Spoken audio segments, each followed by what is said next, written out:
Educar para la vida es amar el mundo, las otras especies y a la naturaleza.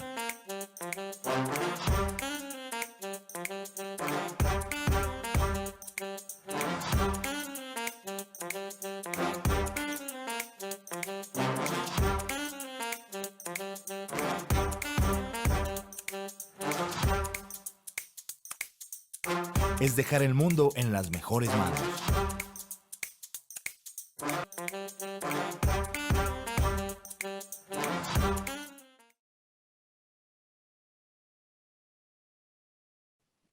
Hola, buenos días, buenas tardes a todas y a todos. Estamos aquí en un nuevo momento del evento Educar para la Paz, Educar para la Vida. Y en estos momentos estamos con nuestro querido David Rodríguez de Portugal y me gustaría presentarlo. David, ¿cómo estás? Buenas tardes. Muy bien. Aquí serían buenas noches, porque es noche ya Claro, en Portugal. ya Tenemos la tenemos hora las 7 de la noche. y la hora de invierno también, y así es noche más temprano. Claro, se puede ser más temprano. ¿Cómo estás, David? Muy bien, saliendo de la pandemia y estamos reaprendiendo la vida y modificando la vida. Eso probablemente será lo más importante que habemos aprendido. La pandemia no nos ha enseñado nada, pero nosotros tenemos que aprender, porque hay muchas cosas que aprender después de eso. Yo estoy regresando de Guinea-Bissau en África, en una misión que tuve con UNICEF y fue mi primer viaje desde 2 años y fue una experiencia buena. Eso sería otra conferencia, pero estoy muy bien. Gracias, Carol. Gracias. Bueno, qué interesante esto que cuentas porque es verdad. Todo es un aprendizaje, todo es parte de y desde ahí tejemos.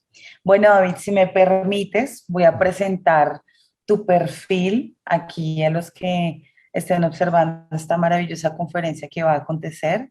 David Rodríguez es catedrático de Educación Especial. Obtuvo su doctorado y el título de agregado por la Universidad de Lisboa. Él ha enseñado en universidades portuguesas, en universidades extranjeras como Bélgica, Brasil, China, y finalizó su carrera docente en el 2015 como catedrático. Trabajó en proyectos internacionales para la UNESCO, para UNICEF, y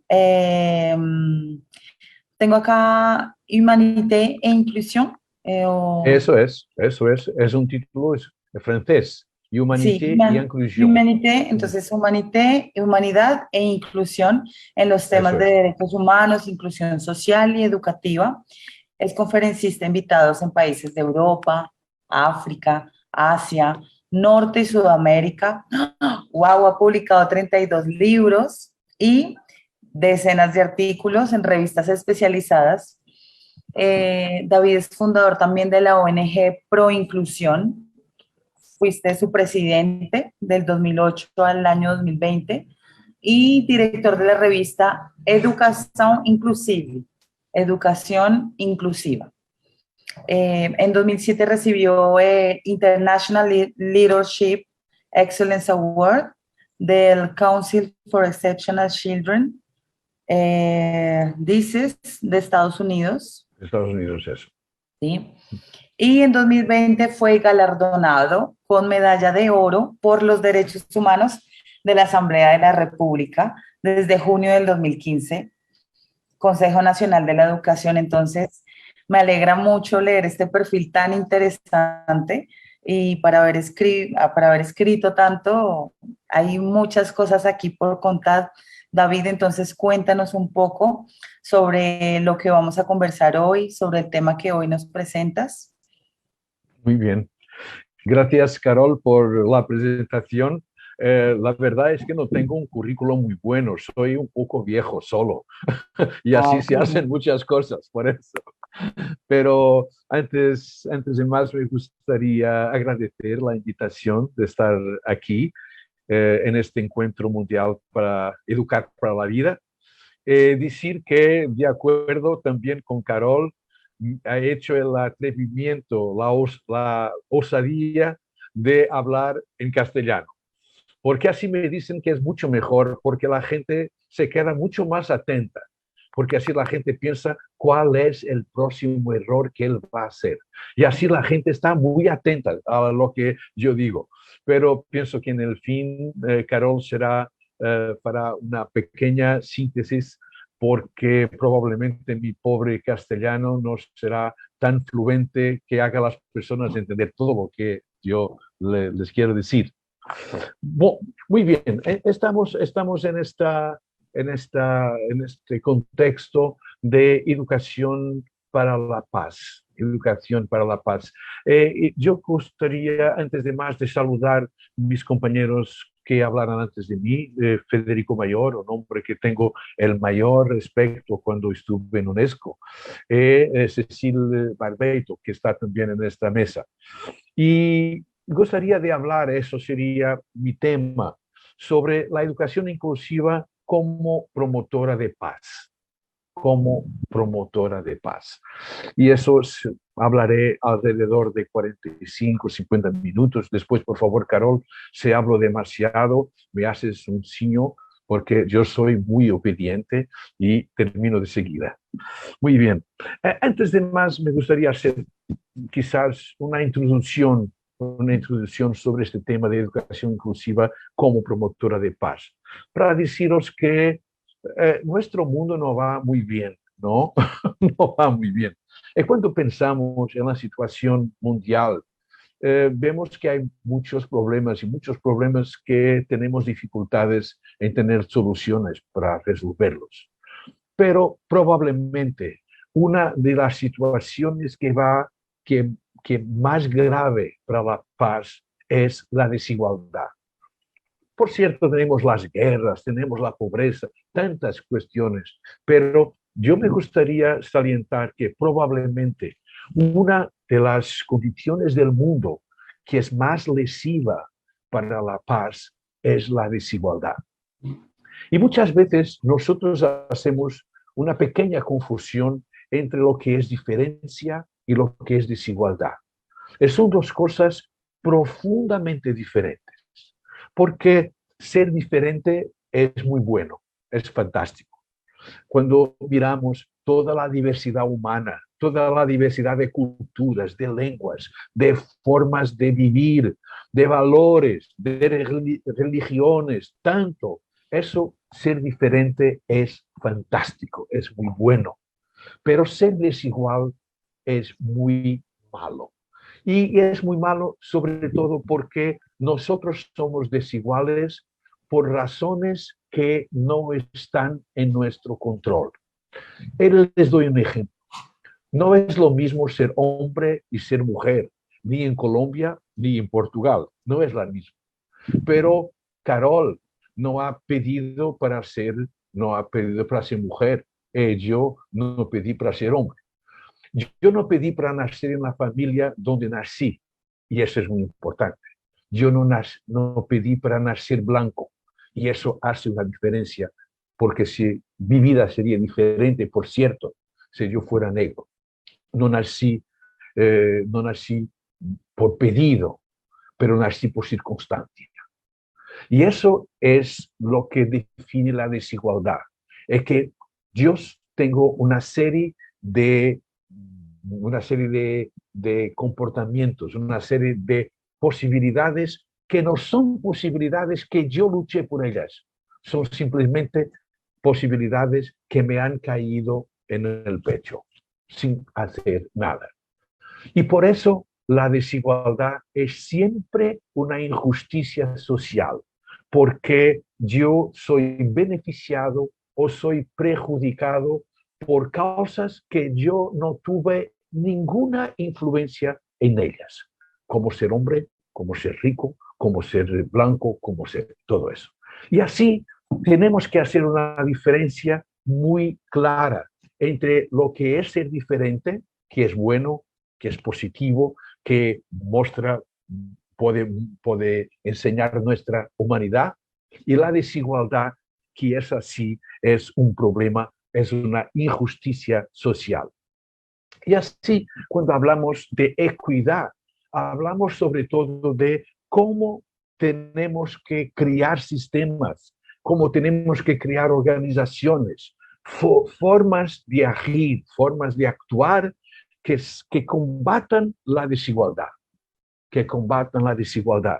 Y combatir la desigualdad tiene que ser de una forma activa y de una forma sostenible. Porque por veces hacemos cosas de combate a la desigualdad que son como un cucú, hacen cucú y desaparecen. Es solo eso. Y nosotros tenemos necesidad de tener organizaciones, de tener planes, de tener proyectos que sean sostenibles para luchar contra la desigualdad a favor de la equidad. Y probablemente este es el pano de fondo de mi intervención.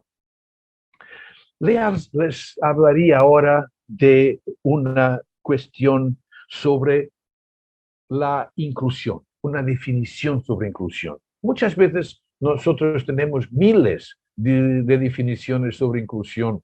La gente muchas veces dice, sabes, para mí la inclusión es esto. Y el otro dice, para mí la inclusión es esto.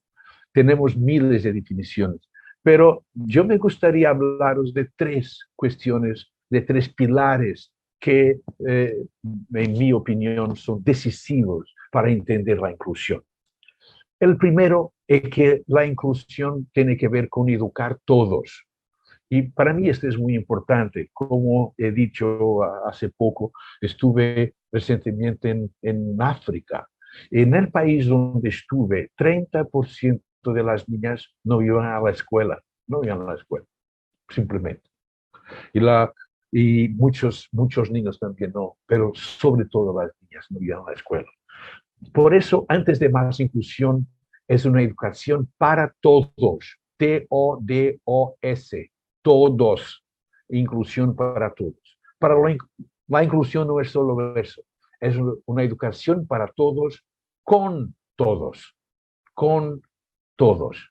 Quiere decir que yo puedo crear un sistema donde puede educar todos, pero en escuelas separadas, en grupos separados, en ciudades separadas. Y eso no es inclusión. Inclusión es educar todos con todos. El segundo aspecto es que muchas veces nos confundimos inclusión con estar presente. Por veces entramos en una escuela, vemos una silla de ruedas y decimos, qué bien, una escuela inclusiva. No, eso no es la silla de ruedas que hace una escuela inclusiva, por cierto, porque la inclusión no es el acceso, la inclusión es la pertenencia, es pertenecer a algo. Sentir que pertenezco a algo. Y eso es algo que es extraordinariamente importante para desarrollar en nuestras escuelas, en nuestros centros educativos. Es que la inclusión no es solo estar allí, pero saber que yo pertenezco a esa escuela. Y por veces nos olvidamos que este sentido de pertenencia no es solo para los alumnos, es también para los profesores, ¿no es verdad? Hay profesores que están en un centro educativo y que están de pasaje, que hoy no sé lo que pasa, yo doy mis clases y ya está, ya está. Eso no es inclusión, porque nosotros no podemos clamar por la inclusión de los alumnos y tener profesores que no están incluidos en la escuela. Y así la inclusión no es solo una cuestión de estar allí, una cuestión de acceso, pero es sobre todo una cuestión de sentido de pertenencia, sentir que pertenezco a esa escuela, a ese centro. En tercer lugar, les diría que el Comité de Derechos Humanos de las Naciones Unidas ha dicho en 2019 que la inclusión es un derecho multiplicador, un derecho multiplicador. ¿Y qué quiere decir eso? Quiere decir que una vez que yo aseguro la inclusión, hay otros derechos que vienen en consecuencia de ese. Por ejemplo, la salud, la seguridad, tantas cuestiones que están encadenadas en la inclusión.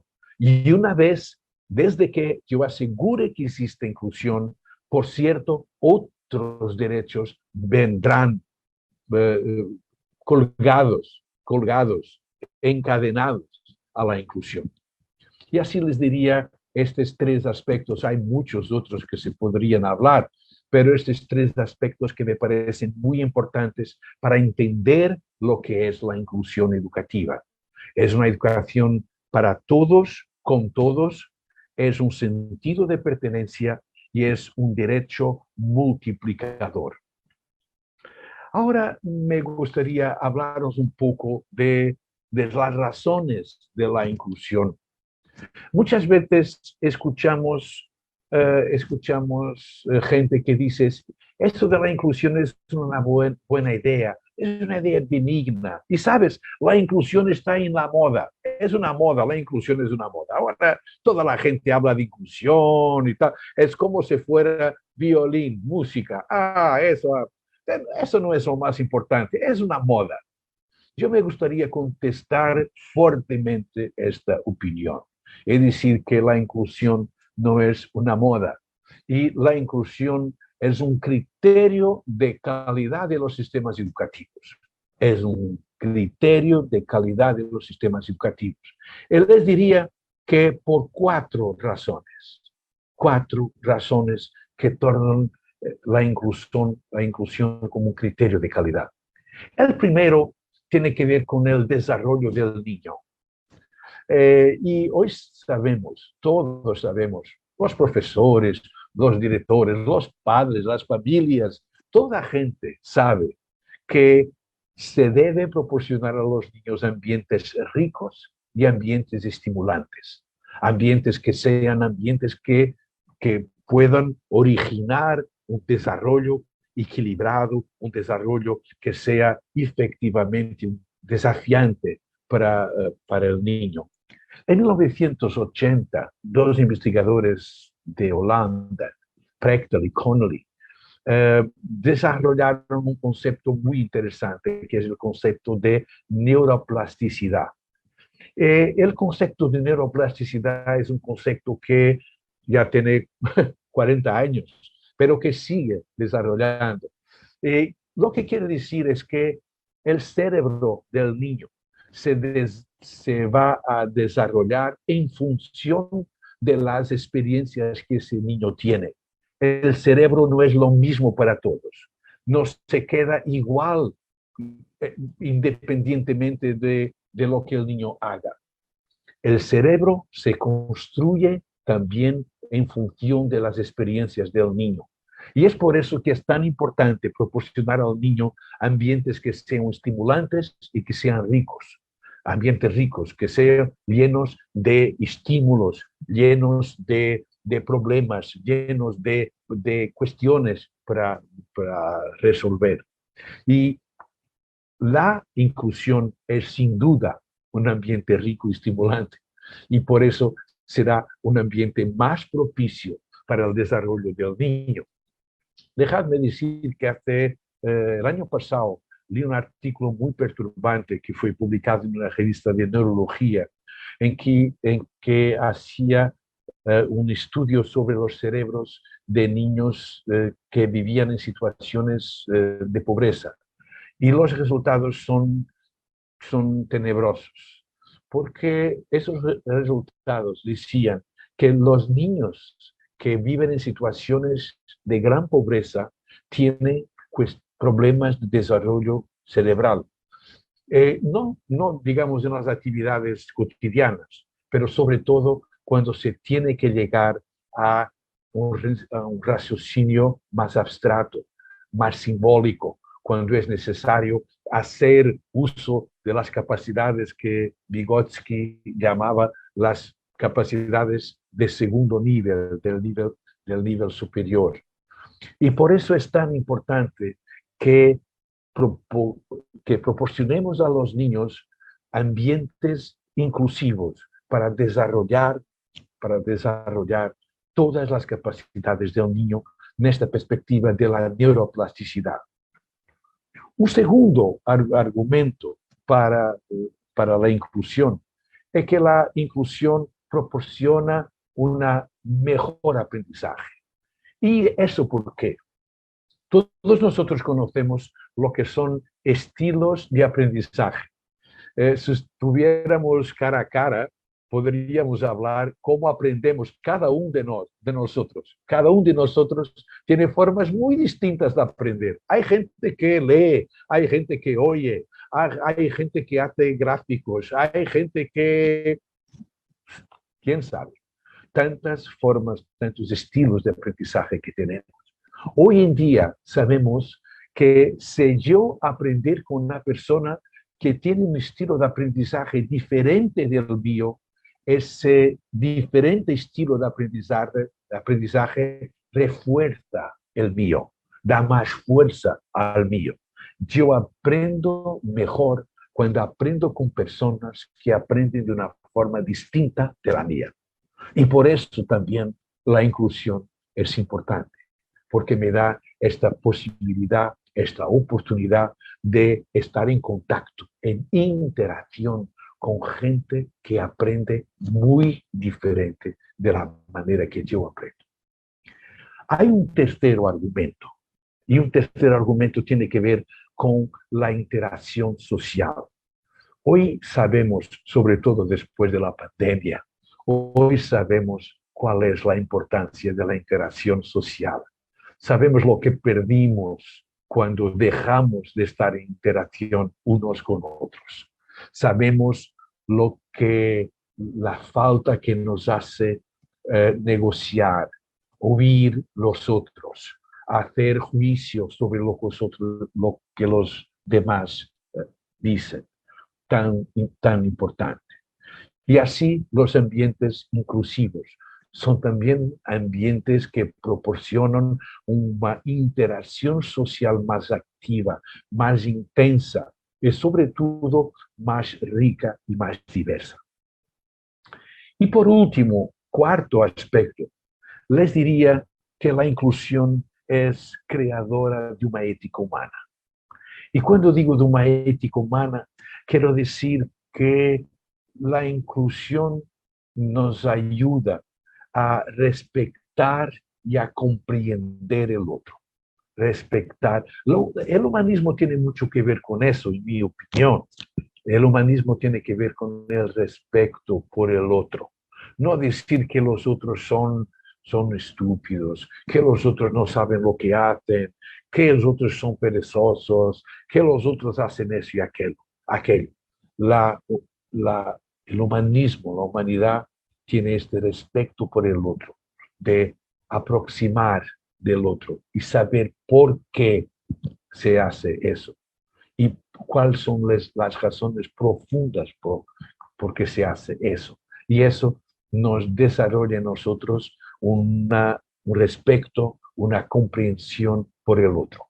Y eso también es muy claro en la inclusión. Y eso se ve, por ejemplo, cómo los niños desarrollan este respeto y esta comprensión, por ejemplo, en función de sus compañeros que tienen una condición de deficiencia, que son ciegos, o que tienen parálisis cerebral, o que tienen autismo, y que de repente entendemos cómo los niños pueden ayudar, pueden comprender, pueden respetar.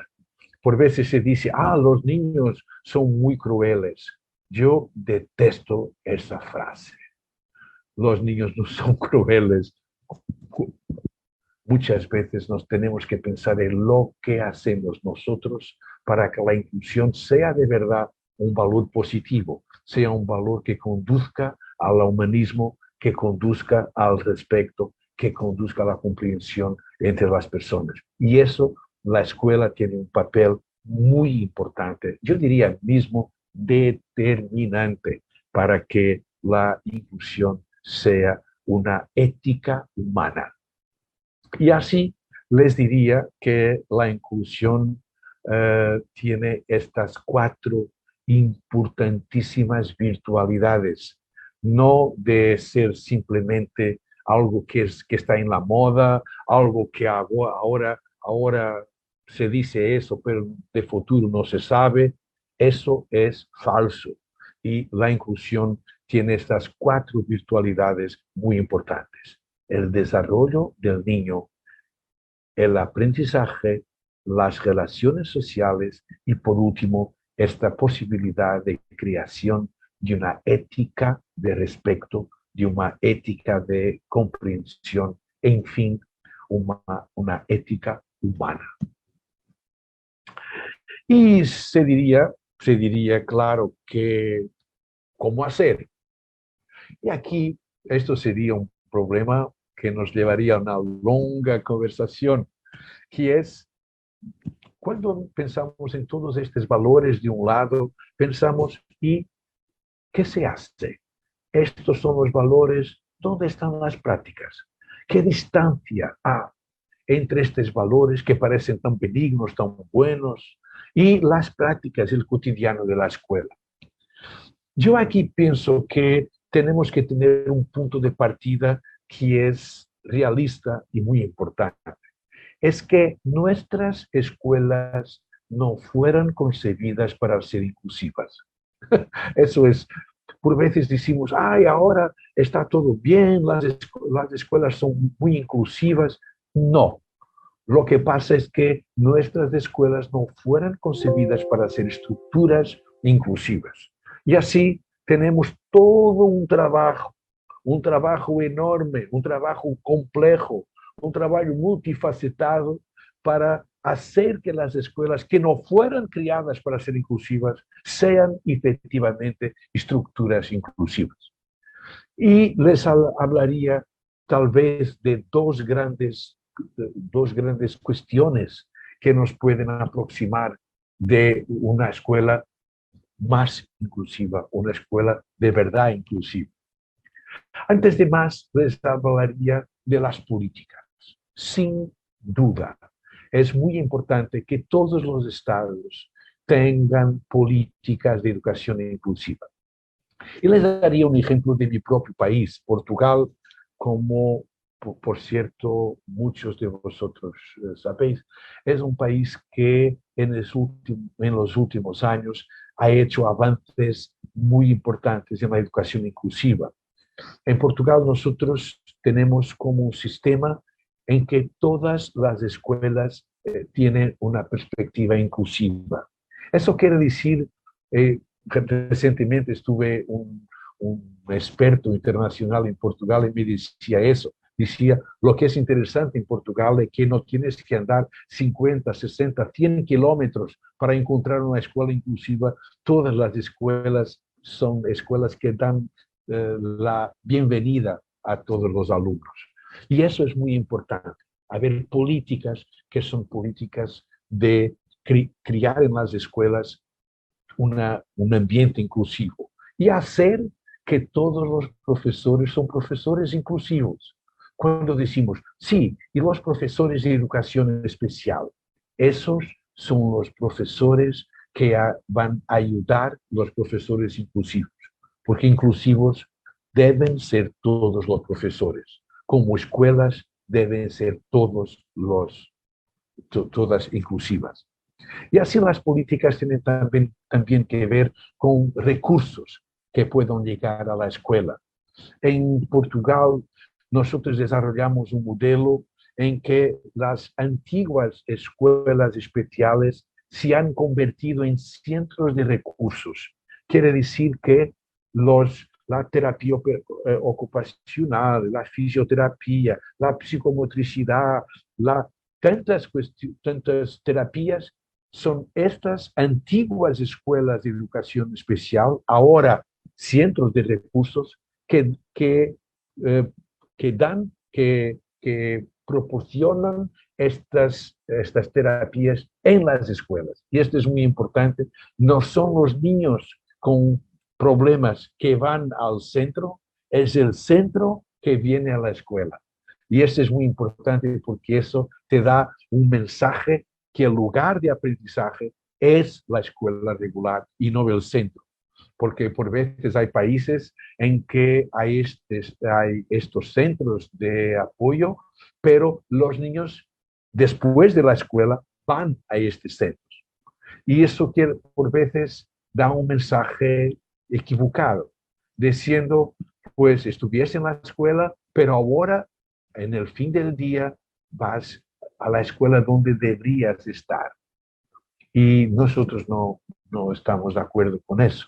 Pensamos que son las terapias que tienen que venir a la escuela, porque la escuela es el lugar donde todos los niños deben ser educados unos con los otros, todos con todos. Y así les diría, este primer aspecto es muy importante, que los estados, que todos los países tengan políticas de educación inclusiva y también, no solo, por veces se habla mucho de inclusión, pero hace falta los recursos. Y eso es un problema que tenemos también en Portugal. Mucha gente, muchas personas dicen que gustarían de tener más recursos. Yo me gustaría tener más recursos, pero tenemos que continuar a hacer presión en nuestros países para que haya una política inclusiva, pero que también haya recursos para sostener esta política inclusiva. Un segundo aspecto que es muy importante son las prácticas. Estoy hablando de dos aspectos, uno de políticas y el otro de prácticas. Y les hablaría muy rápidamente de tres de estas prácticas. Uno es sin duda el currículum. El currículum es un verdadero problema para la inclusión, sobre todo si ese currículum es un currículum que es igual para todos. Es un currículo que no tiene ninguna modificación. Es un currículo que nosotros imaginamos que todos los niños parten del mismo punto, avanzan de la misma manera y llegan todos al mismo punto. Eso es un currículum que se llama un currículum de pronto a vestir, como esas jaquetas que se compran en los centros comerciales. ¿Perdón? Una ¿No es pregunta. claro? Una pregunta con relación a lo de currículum. ¿Tú te refieres a los programas en las escuelas Eso es. desde el Eso principio es. de año Eso hasta el es. final? Muy Ah, bien. ok. Voy a decir programas. Y así los programas es imperioso, es muchísimo importante que los programas sean flexibles.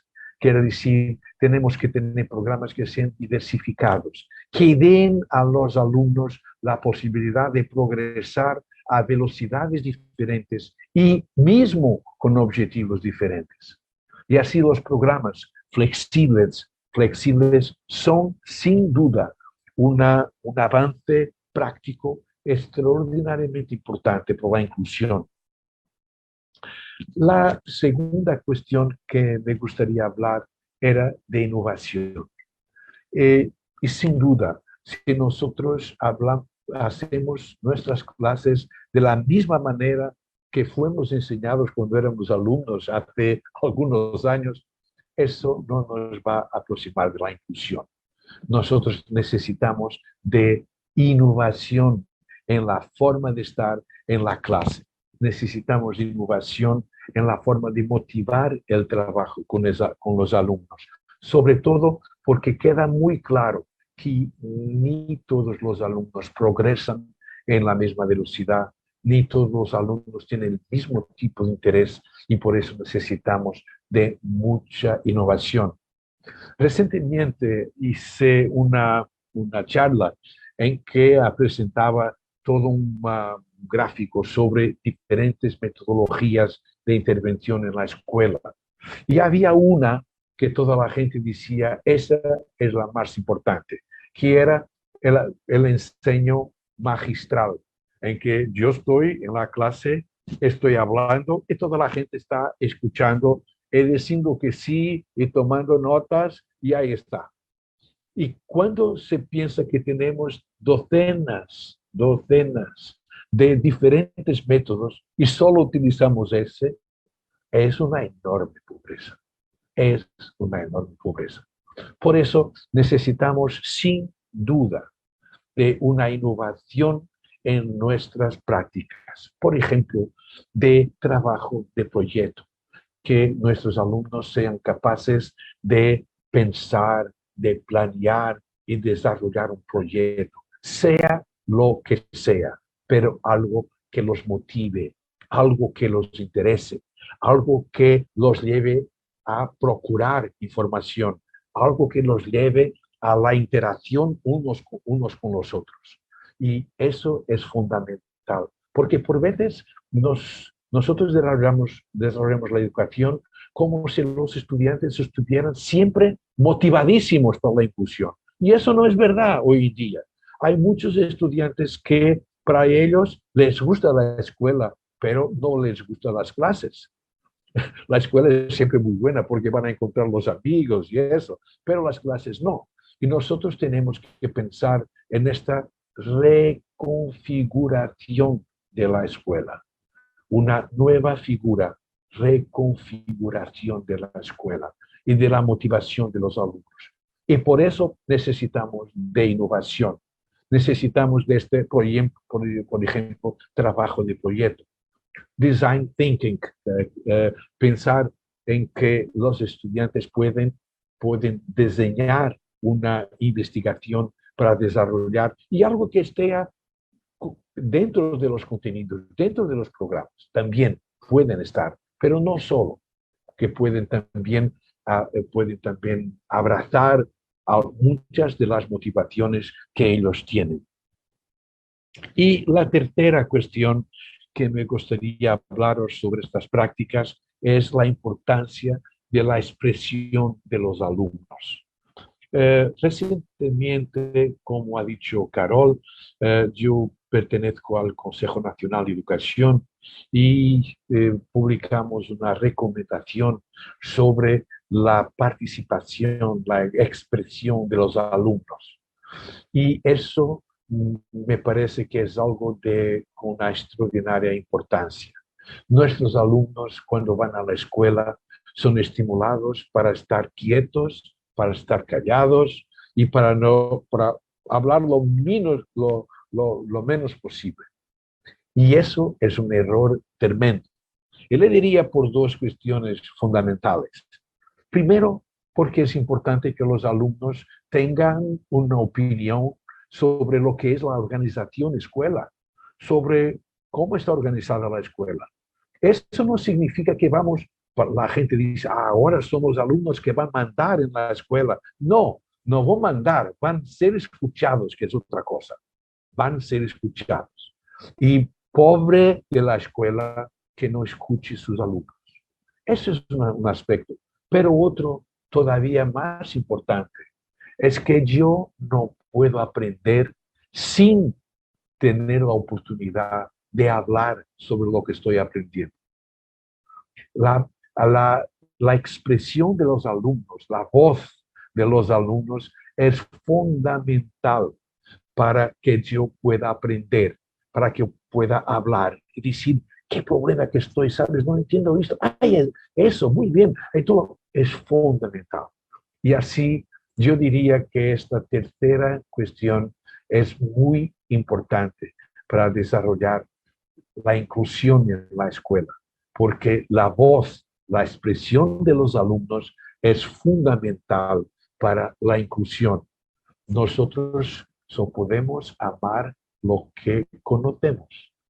Y si no conocemos los otros, ¿cómo vamos a amarlos? Imposible, imposible. Y así hablé en esta parte sobre la creación de ambientes inclusivos y hablé de dos cosas, de las políticas, de la importancia de las políticas y también de la importancia de las prácticas y hablé del programa, de la innovación y la expresión de los alumnos. Y estoy llegando al fin de mi intervención. Tengo todavía, pienso que 8 minutos, pero no los voy a usar todos porque prefería y sería una prenda para mí escuchar algunas cuestiones y algún feedback de lo que yo digo. Y así me gustaría dejaros con dos aspectos que me parecen importantes de síntesis. Es que la inclusión es una reforma educativa que contribuye para la equidad, quiere decir, para el combate a la desigualdad, y que de esa manera tiene una importancia fundamental en el combate a las injusticias sociales. Y así la inclusión es una estrategia, es un producto, es una, diría como el título, es promotora de la paz. El segundo es una frase que probablemente puede sintetizar todo lo que yo he dicho hasta ahora. Es que la inclusión trabaja con las diferencias humanas, para que de ellas no se origine la desigualdad. Permitidme, voy a repetir. La inclusión trabaja con las diferencias humanas para que de ellas no se origine la desigualdad. Y terminaría con una frase del filósofo español bien conocido, una frase bien conocida, pero que siempre me estimula a ir más lejos cuando la leo, cuando me confronto con ella. Fernando Savater. Fernando Savater escribió que en último extremo, los derechos no provienen tanto de las promesas de la luz como del espanto de las sombras. Y es eso que muchas veces está cerca de nosotros. Es que estamos cercados de sombras y esas sombras nos estimulan para ir más lejos en los derechos humanos, en la paz y en la inclusión. Me acuerdo mismo, para terminar, de una frase de Martin Luther King. Martin Luther King escribió: "We need leaders not in love with money, but in love with justice." Necesitamos de líderes que no estén apasionados por el dinero, pero que estén apasionados por la justicia. Y eso sería quizás mi última nota de mi intervención, es decir, que hasta ahora fue un gran placer estar con vosotros. Gracias. Gracias a ti, David. La verdad que ha sido muy específico, muy claro y al mismo tiempo muy apasionado en lo que nos cuentas, y eso pues transmite una esperanza, ¿no? Para también hacer algo. Voy a hacer una pequeñita, sí, 2 minuticos para globalizar un poco lo que habló David, que es sobre la educación inclusiva como promotora para la paz. Y David se apoya sobre todo en reforzar la diferencia entre los seres humanos para que la desigualdad no exista justamente, y hablaba de esta diferencia. Una cosa es desigualdad y otra cosa es la diferencia entre los seres humanos, que hiciste hincapié al final con la frase de aceptar las diferencias humanas para que no se origine la desigualdad. La primera parte habla de incluir a todos, tanto mujeres como hombres, como que haya inclusión del niño con el adulto, como toda este mestizaje y esta mezcla. Y la escuela es un espacio donde esto se desarrolla. Y acá yo solo voy a resaltar una parte que me gustó mucho para hablar sobre la inclusión, que se confunde mucho con esta situación de tenemos a alguien de silla de ruedas, somos inclusivos. Eso es como un buen ejemplo de cuestionar lo que es la inclusión. Y la inclusión es más estar en el sentir que pertenezco a algo, tanto el profesor como el estudiante. Y por eso con todos y para todos. Desarrollo del niño, y ese con todos y para todos también se refleja en la sociedad, ¿no? Porque también fuera nos pasa lo mismo, que en la calle no nos pertenece nuestra ciudad, nuestro parque. Luego nos habla un poco del desarrollo del niño, que es algo muy importante, que es la neuroplasticidad, y que sus experiencias son válidas para el aprendizaje. Y ahí es donde él vive también la inclusión. si les brindamos entornos, las formas de dejarles su aprendizaje, reforzar su estilo de aprendizaje y encontrarnos con gente que aprenden de formas diferentes, que eso es una herramienta muy importante. Luego nos habla de una ética humana, que justamente se trata de que la divides en 4 puntos aquí en esta ética humana, que es fortalecer el desarrollo, proceso de aprendizaje, términos de interacción social y ética de humanidad, ¿cierto? Bueno, Sí, no voy a entrar mucho en detalles para que podamos también tener el tiempo a las preguntas. Ya luego nos proporciona quiénes son los que ayudan a que, o sea, quiénes pueden ayudar a que esto sea inclusivo. Y nos habla de las políticas de educación inclusivas. Entre estos, me imagino que está el gobierno, los profesores, la inclusión de los centros de apoyo dentro de las escuelas para que eso es. todos trabajen con todos y sobre todo los recursos también para que tengamos pues una dignidad y a partir de ahí poder actuar. Igual se pide que hagamos presión a quienes tenemos cuando empezamos a ser conscientes de esto. Y luego ya para finalizar, las prácticas, nos habla de las prácticas, innovación en forma de estar en las clases y trabajar en proyectos, por ejemplo, y la importancia de la expresión, de la voz, nos comentabas, David, de los estudiantes, de dar voz, porque la dirección de la escuela, como esta ahora, está direccionada hacia que el estudiante calla, se queda quieto y no a que él pueda expresar y emanciparse en un entorno. Eh, remarca los proyectos flexibles, que es permitir al estudiante avanzar a su tiempo. Eso tiene la relación con el éxito y el fracaso, que no entren en esas terminologías. Y bueno, para finalizar, trabajar en proyectos. Y bueno, y nos citabas algo pues muy bonito como Martin Luther King. Y bueno, acá ya dejo el espacio para las preguntas. Espero haber pues englobado un poco lo que habías comentado, pero fuiste tan claro que siento Sí, que acá simplemente estaría un pero poco Carol, repetir. qué bien. En 4 minutos dijiste todo lo que yo he dicho en 40. Fue muy Ah, bueno. Gracias, muy bueno, gracias. Está muy bien. bueno, y aquí vamos a Yo- abrir el espacio a las preguntas.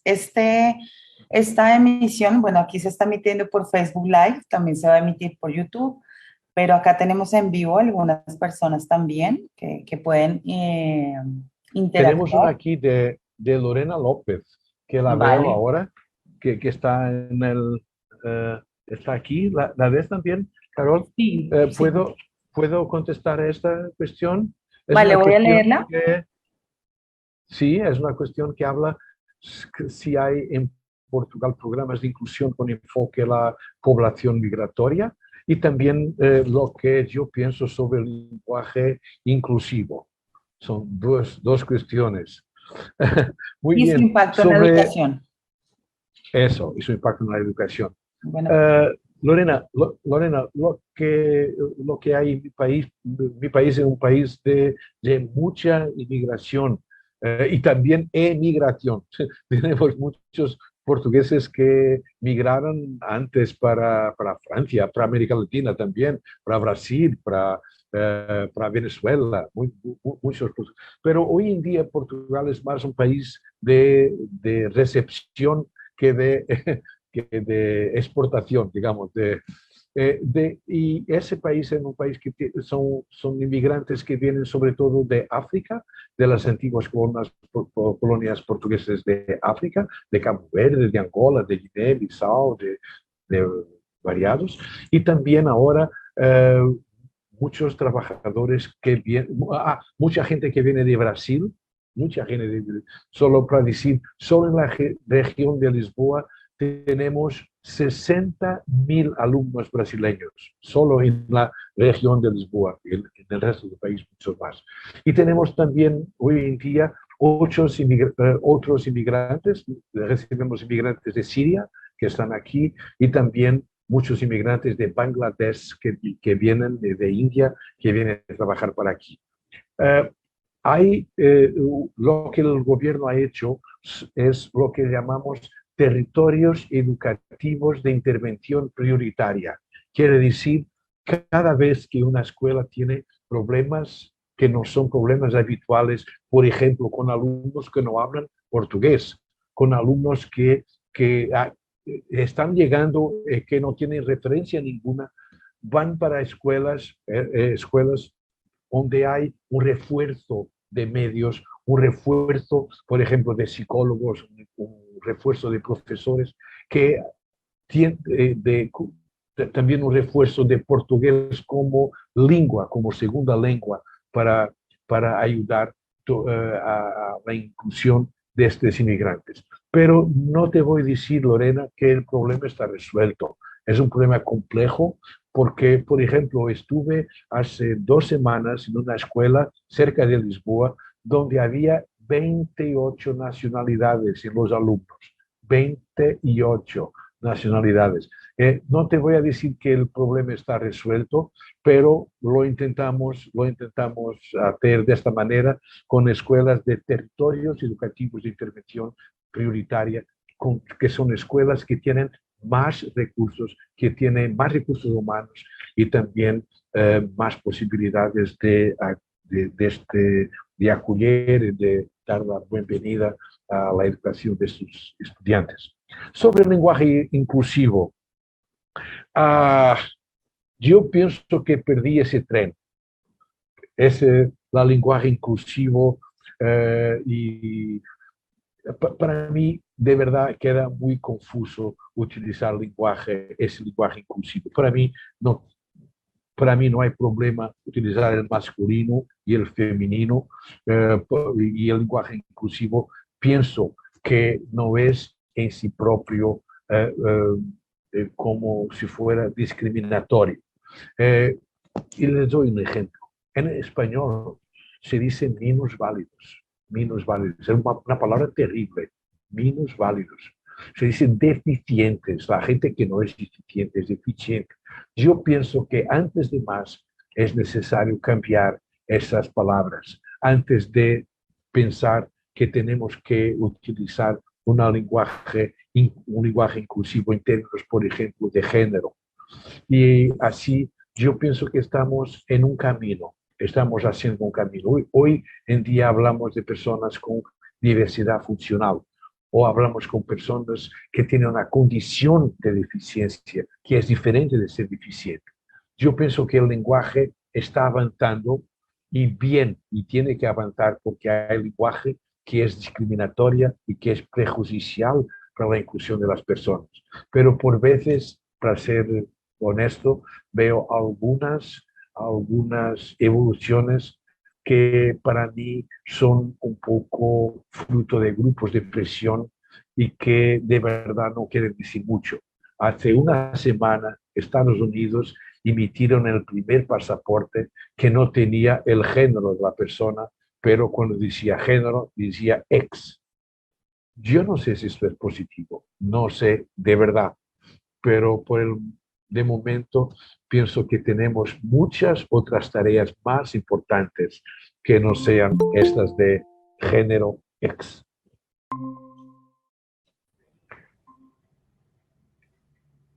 Vale, David. Lorena, muchas gracias por esa pregunta muy interesante, de verdad. Eh, Porque pues es muy cierto que en las escuelas, ¿no? La integración tanto de nacionalidades como de géneros, de todo, todos estos términos son bien importantes. Algo que rescato lo que dice David es decir, estamos en el camino. También la posición que decimos, bueno, yo no comprendo muy bien, es confuso, pero vamos a ir comprendiendo, ¿cierto? A ir tejiendo. Eso es. Muchísimas Eso es. gracias, David. Lorena, muchas gracias. Dice Lorena, muchas gracias. El compromiso es grande y la idea es seguir replicando lo aprendido. Lore, muchas Muy bien. gracias por esa pregunta. Y pues a ti, David, no sé qué quisieras decirnos. Yo estoy muy agradecida por que me hayan permitido mediar este espacio, por tener el honor de escuchar esta conferencia, porque deja muchas cuestiones. También tengo una pequeña pregunta, si tenemos en 2 minutitos tal vez, y es, acá hablamos mucho de la escuela, pero ¿qué pasa con las familias, cierto? Con los padres, ¿qué pasa, por ejemplo, si nosotros en las familias tenemos esa conciencia, pero tengo que meter a mi hija en una escuela donde lo sientan en una silla, donde lo hacen callar, o cómo hago? Porque tal vez las escuelas que empiezan a ser inclusivas también entran o a ser privadas, no sé, en el caso de Colombia, y no al acceso público. ¿Cuál es el rol de la familia en ese ser inclusivos? Porque hablamos aquí de profesores y de estudiantes, pero ¿y la Muy familia bien. cuando el niño llega a la casa o antes de salir o antes de acostarse? Carol, ni siempre la familia es la familia que tú dices, porque hablaste de una familia que tiene una perspectiva, digamos, más positiva, más de intervención, más activa sobre tu hijo, y la escuela que es, digamos, más conservadora en eso. Por veces tenemos el contrario también. Tenemos escuelas que son escuelas que tienen proyectos más interesantes y las familias son más conservadoras y dicen, pues mi hijo no va a la escuela para jugar, él va para aprender y no hay trabajo para casa, no hay deberes de casa, tiene que hacer. Tenemos esas dos cuestiones, que no solo las familias son más avanzadas y las escuelas más conservadoras, pero por veces tenemos el contrario también. Yo pienso, Carol, que es muy importante que haya un desarrollo de las escuelas, porque si las escuelas se desarrollan con aquello que los profesores saben, muchas veces no es preciso, no es necesario que sepan más. Muchas veces los profesores saben ya el suficiente. Hay un investigador inglés, mi amigo Mel Enskog, que dice que sería maravilloso que las escuelas pudieran aplicar lo que saben. Y por veces la gente sabe lo que he dicho, ay, es muy importante jugar, es muy importante la libertad, es muy importante la voz de los alumnos, pero se hace el contrario. Y así yo creo, mi utopía es la evolución de la escuela en una escuela que esté en contacto con la familia, que la familia entienda lo que la escuela está haciendo y que la familia pueda ayudar, pueda ser una parte de este progreso de la escuela. Pero yo pienso que el primer paso es de la escuela. ¿Por qué? Porque ahí están las personas que saben más sobre el desarrollo del niño, no de aquel niño sabe la familia, pero de todos los niños. Y eso es muy importante que haya ese primer paso de la escuela en dirección a una innovación, a una otra forma de aprender y una otra forma de enseñanza. Carol, Vale. para terminar, me gustaría decir solo una cosa sobre Colombia. Yo estuve en Colombia hace años. Estuve en Medellín y después en Bogotá. Y quiero deciros, y eso no es cumplimentos de que, que tengo un recuerdo maravilloso de Colombia. Sobre todo del pueblo, de las personas, de gente muy gentil, de gente pacífica, de gente que ayuda. Y eso es una riqueza de Colombia. Y espero que no haya política, que no haya crisis que destruya esa gentileza, eh, esa, esa luz que tiene la gente de Colombia. Vale, muchas gracias por ese mensaje final. Me alegra mucho que hayas venido, que te haya gustado. Igual se nos viene camino y está muy bonito esto que estemos tejiendo entre países también, tejiendo y conversando lo que es la educación, porque a veces Latinoamérica está más atrás creyendo que, pero estamos bien, igualándonos. David, muchas gracias. Muchas Y gracias, Carol, también. bueno, y al Encuentro Educar para la Vida, muchas gracias también por abrir estos espacios de interrelación y educar para la paz. Buenas tardes a todas y a todos. Adiós. Adiós a todos. Gracias, Carol. Gracias a todos.